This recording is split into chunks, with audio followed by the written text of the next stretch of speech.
Hi friends, welcome to BB promos channel. இன்றைக்கி நம்ம India vs Sri Lanka test சீரீஸை பற்றி தாங்க பார்க்க போகிறோம். அதில் முக்கியமான ஆளே இந்தியாவை சேர்ந்த தேவ்தத் படிக்கல். சாய் சுதர்ஷனுக்கு இன்ஜுரினால் ரீப்ளேஸ்மெண்ட்டாக உள்ளே வந்தார்.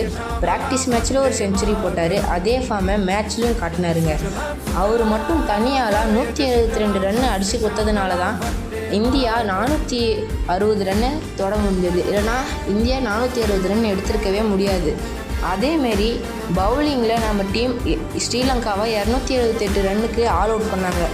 அதில் முக்கியமான காரணம் ஜடேஜாங்க. 3 விக்கெட் எடுத்து வெறும் 55 ரன்னு மட்டும்தாங்க கொடுத்துருந்தாரு ஜடேஜா. அதனாலேயே ஸ்ரீலங்கா பேட்டர்ஸ் எதுவும் பண்ண முடியலங்க. அதனாலேயே இப்போ டெஸ்ட்டில் நம்பர் 1 ஆல்ரவுண்டர் ஜடேஜா தாங்க.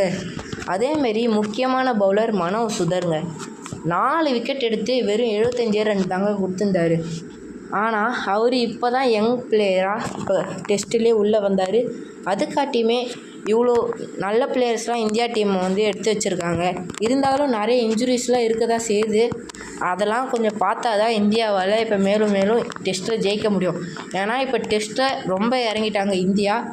அதேமாரி இந்தியா ஃபேன்ஸ்லாம் உங்களோட ஃபேவரட் பிளேயர்ஸை கமெண்ட்டில் சொல்லிட்டு போயிடுங்க. நிறைய இன்ஜுரிஸ்லாம் வருது, அதெல்லாம் தாங்கினா தான் இந்தியா டெஸ்ட் சாம்பியன்ஷிப் அடிக்க முடியும்.